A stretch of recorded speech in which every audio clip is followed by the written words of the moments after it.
السلام علیکم۔ پاکستانی مذہبی اور قبائلی رہنماؤں کا ایک وفد مفتی تقی عثمانی کی سربراہی میں افغانستان کے دارالحکومت کابل پہنچ گیا ہے۔ مفتی تقی عثمانی کے قریبی ذریعے نے بتایا کہ دورے کے دوران وفد کی افغان طالبان حکومت کے سینئر حکام سے ملاقاتیں ہوں گی اور کالعدم تحریک طالبان کے رہنماؤں سے ملاقات بھی متوقع ہے۔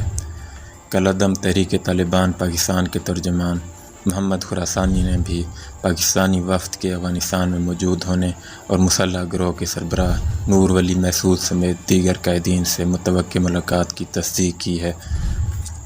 اس سے قبل صدر مملکت ڈاکٹر عارف علوی کی جانب سے مفتی تقی عثمانی کے دورہ افغانستان اور اعلیٰ افغان قیادت سے ملاقات کی خبر پر ٹیلی فون پر رابطہ کیا گیا تھا۔